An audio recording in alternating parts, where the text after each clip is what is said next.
El gobierno del Nuevo Ecuador construye caminos y los caminos nos llevan al progreso.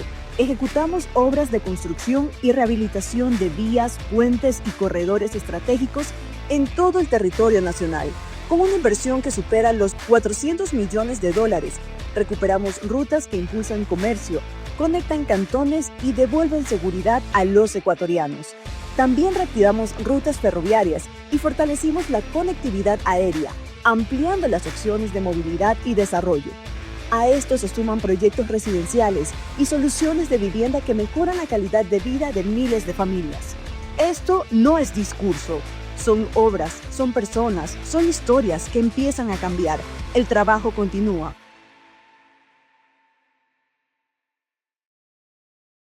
Bienvenidos a Termómetro Político. El día de hoy me acompaña mi colega Javier Segarra, quien es comunicador y desde su vasta experiencia hoy va a hablar sobre el panorama político que acontece al país. Javier, ¿cómo estás? ¿Cómo le va, Cecilia? Buenos días. Nada, aquí, la verdad que en este país siempre hay que ver qué pasa al día siguiente, porque uno puede hablar de una cosa y al otro día pasa otra. Qué difícil dejarle seguimiento a las noticias. Antes de comenzar sobre lo que ha acontecido estos primeros 15 días del año, cuéntame cómo tú percibiste el cierre del año 2025. Desde el punto de vista de la violencia es realmente lamentable lo que el Ecuador ha vivido y sigue viviendo. Uno no termina de entender cómo este país se volvió tan violento y cómo se nos escapó de las manos por parte de las autoridades el control de la violencia en el Ecuador. Y 2026 cerró como una de las cifras más catastróficas desde el punto de vista de la violencia, y eso sí genera una situación complicada para la inversión, complicada para la estabilidad gubernamental, complicada para la vida diaria de los ecuatorianos.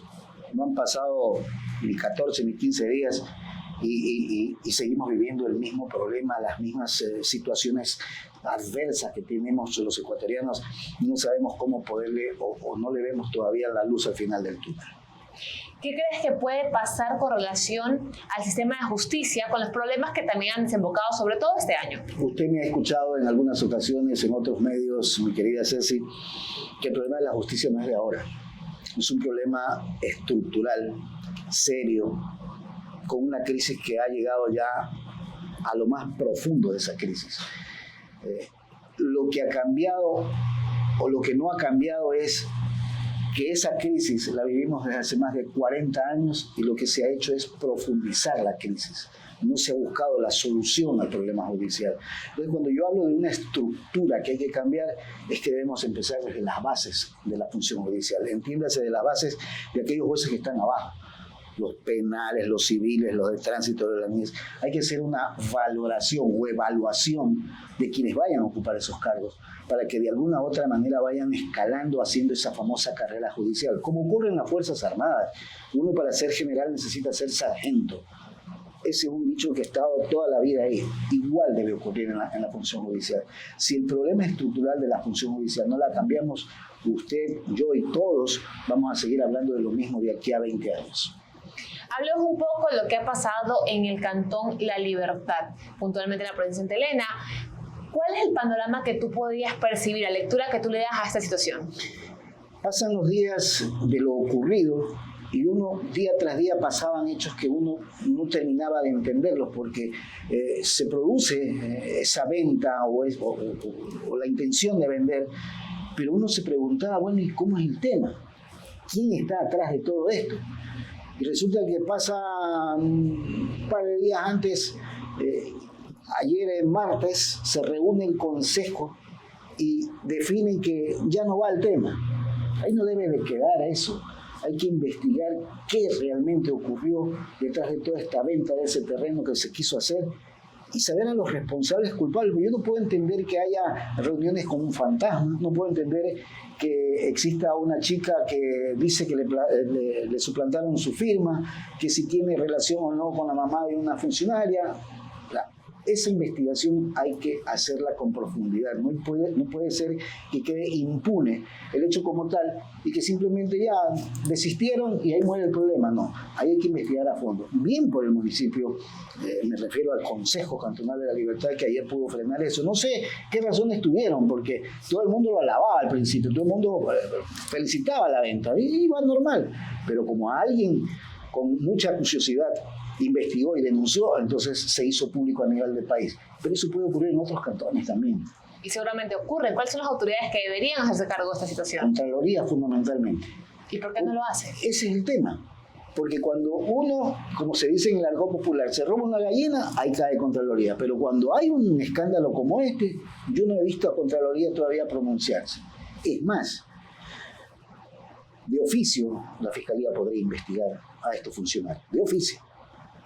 Si no lo hacen, entonces ¿qué hay detrás de eso? Porque los ecuatorianos sí queremos saber qué realmente ocurrió frente a este tema de que se quiso comprarse o vender ese terreno. Y desde la comunicación como tal, ¿cómo se exige también respuestas con relación a que no hemos visto autoridades, por ejemplo, investigando este tema? Cuando uno ejerce esta comunicación y lo hace con la fiel convicción de llegar hasta el fondo, resulta que encuentra una pared.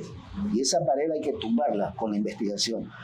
Ayer veía justamente al alcalde que no hablaba frente a la prensa. ¿Cuántas veces se le ha preguntado después de aquella entrevista que tuvo con nuestro amigo Andrés López? Y de ahí para allá nunca más habló. Que nos diga ahora por qué desistieron. Que nos digan ahora si se reunió o no se reunió. Que nos diga la verdad al país, porque esto no es un tema local en el Cantón La Libertad.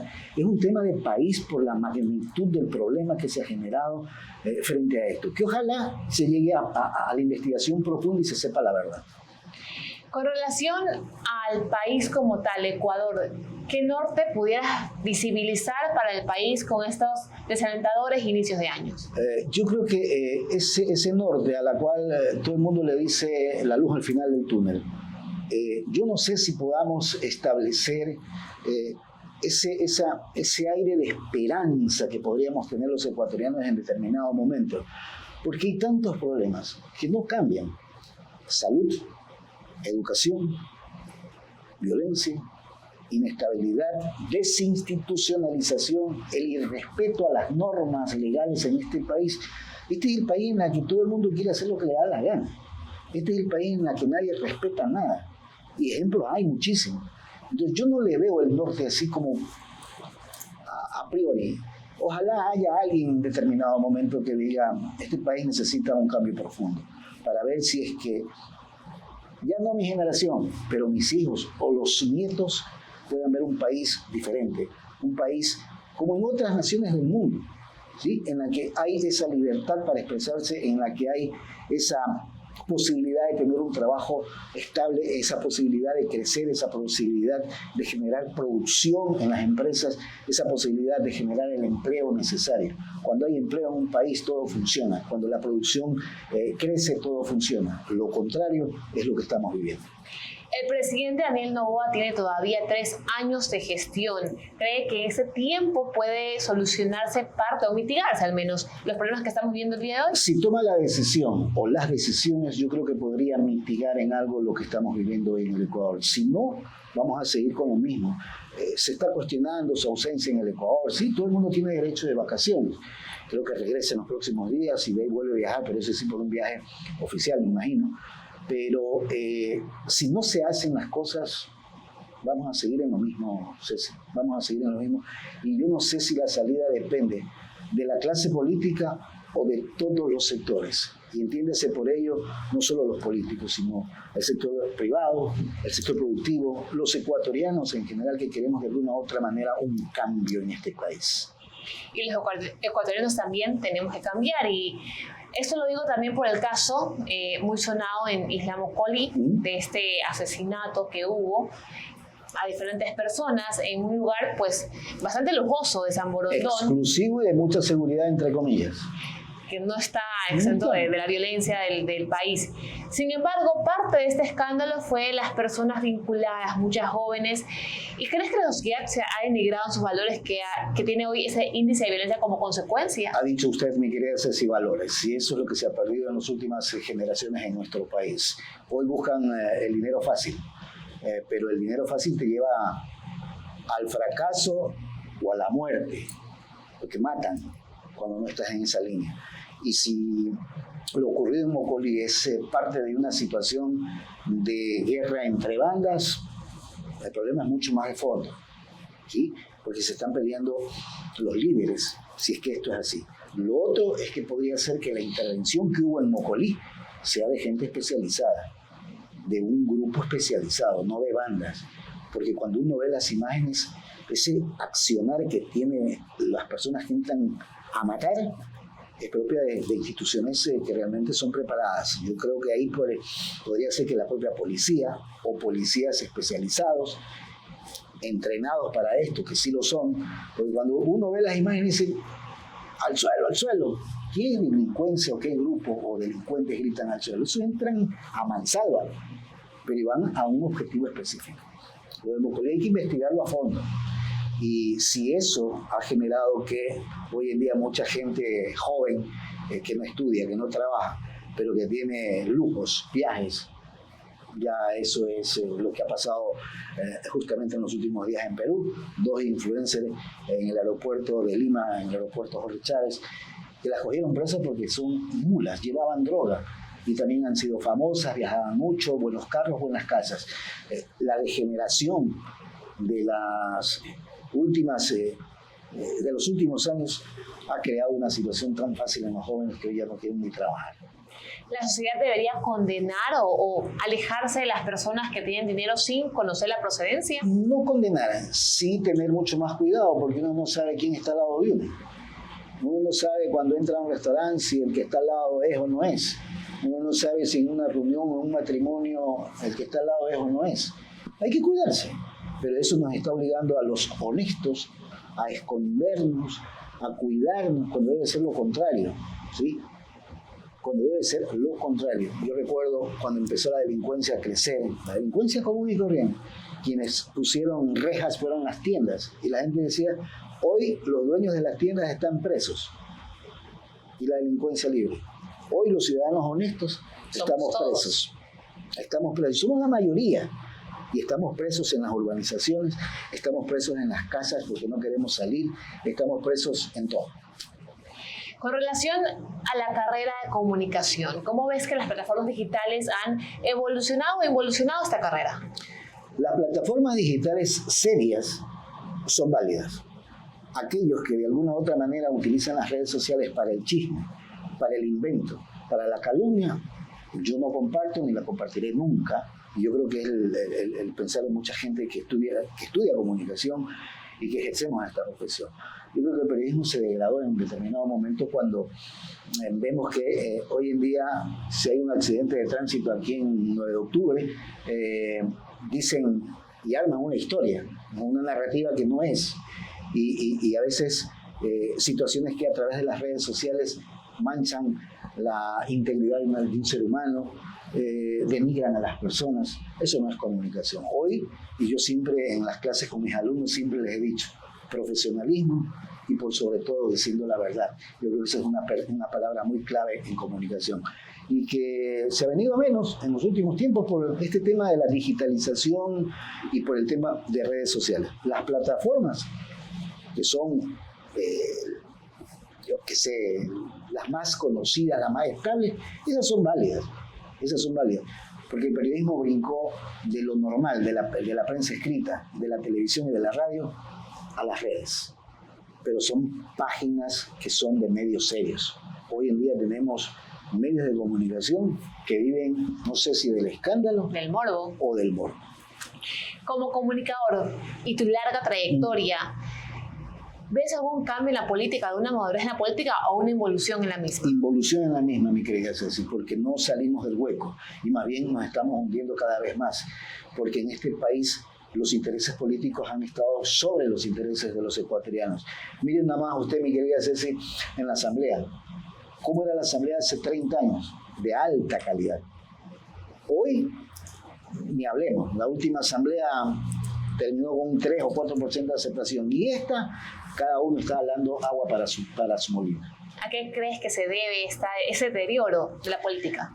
No sé si somos nosotros los culpables por elegir o por dar nuestro voto a personas que de alguna u otra manera nos van a representar y resultan que son un fracaso. O son los partidos políticos que no ponen a gente que realmente valga para ejercer un cargo público. En este caso, una asamblea, un ministerio o la elección de un presidente.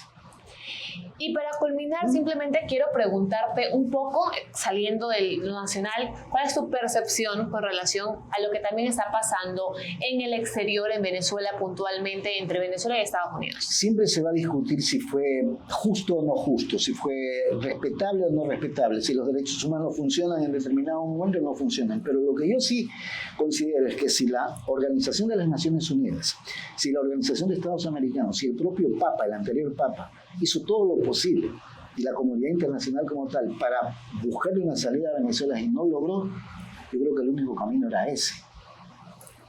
Con todas las ilegalidades que pueda tener para algunos, pero es la única forma de salvar a un pueblo que estaba sometido a un régimen que llevó a la miseria, a la pobreza, al hambre, a la desesperación y al desempleo. Porque teniendo el petróleo bajo sus tierras, más de 300 o 900 mil, no sé cuántos barriles de petróleo, y no tenga la riqueza y el desarrollo, para mí lo que hizo Estados Unidos no quedaba otro camino. Lo hizo en Panamá hace más de 30 años, y ahí está Panamá lo que es ahora. A Venezuela, que Dios lo guíe en esta transición que requiere para de alguna forma buscarle también esa estabilidad que tanto requiere una nación. Javier, muchísimas gracias por todas sus opiniones brindadas. Esto fue Termómetro Político. El gobierno del Nuevo Ecuador construye caminos y los caminos nos llevan al progreso.